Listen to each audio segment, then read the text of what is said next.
Supreme কোর্টের নির্দেশের পর এসএসসির অযোগ্য তালিকায় সোনারপুর রাজপুর পুরসভার 3বারের তৃণমূলের কাউন্সিলর কোহেলি ঘোষের নাম, পাশাপাশি পানিহাটি বিধানসভার বিধায়ক নির্মল ঘোষের পুত্রবধূ পম্পা ঘোষের নাম।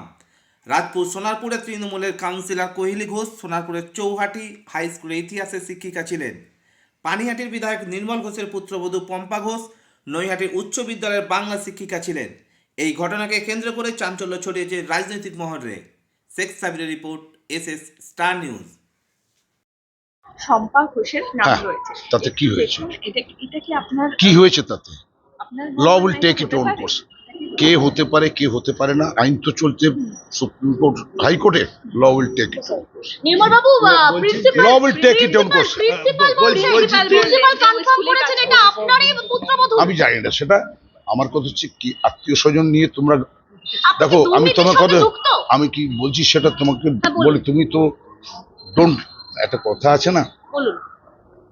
কথা হচ্ছে এটা যা বেরিয়েছে তোমরা যা পেয়েছো ও তো আইন আদালতে, তো supreme court high court. Law will take it own course. সত্য দুর্নীতি তাহলে কি সত্য হয়েছে? সত্য বেরোবে। নাকি শিক্ষক আমাদের রিপাবলিক বাংলায় বলছেন যে হ্যাঁ সত্য। Law will take it own course. সত্য বেরিয়ে যাবে। আমি বলতে পারবো না কিছু না দেখে, আমার কাছে তো কিছু আসে। আমার কাছে কোনো কাগজ নেই। আমার কাছে কোনো কাগজ নেই। যদি কেউ এসে থাকে, কোনো কাগজ এসে থাকে, আমি চেক করে বলবো। তবে ম্যাটারটা হাইকোর্ট সুপ্রিম কোর্ট চলছে। হাইকোর্ট সুপ্রিম কোর্টের বিচারে সত্যতা বেরিয়ে আসবে, মিথ্যাও বেরিয়ে আসবে। ধন্যবাদ সব। ধন্যবাদ ধন্যবাদ ধন্যবাদ। 2022 সাল থেকে এই কর্মকাণ্ড চলছে। 2022 সালে যখন প্রথম আমার নামটা আসে ডিসেম্বর মাসে, তখন আপনারাও নিউজ করেছিলেন এবং আমি 2022-এর ডিসেম্বরের পরেই 2023-এর 2 জানুয়ারি হাইকোর্টে প্রথম কেস করি এবং কেস করার সাথে সাথে আমি কিন্তু আমার কেসের যে ব্রিফ করা হয়েছিল, আমার যিনি অ্যাডভোকেট ছিলেন শঙ্কর প্রসাদ দলপতি, আমার ব্রিফ চাইলে আপনারা দেখতেই পারেন। সেখানে পরিষ্কার উল্লেখ ছিল যে আমি আমি প্রাইমারি টিচার ছিলাম। আমি প্রাইমারিতে রেজিগনেশন দিয়ে আমি নতুন চাকরি 9-10-এ জয়েন করেছিলাম।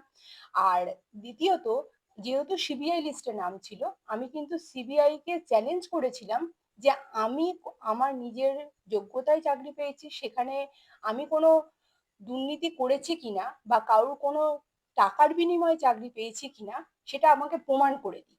আজ পর্যন্ত অনেককেই আমি জানি, আমাদের মতো ক্যান্ডিডেট যারা ছিল, সিবিআই ডেকে তাদের ইন্টারোগেশন করা হয়েছে, আমাকে করা হয়নি। এবং কেন করা হয়নি আমি জানি না।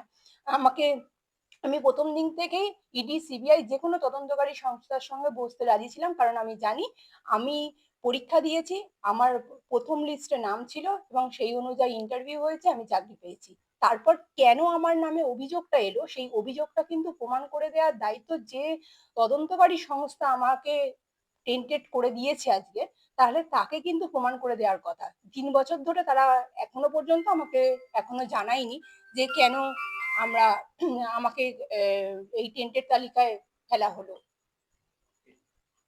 সব খবর সবার আগে পেতে সাবস্ক্রাইব করুন আমাদের ইউটিউব চ্যানেল এবং লাইক ও ফলো করুন আমাদের Facebook page SS star news.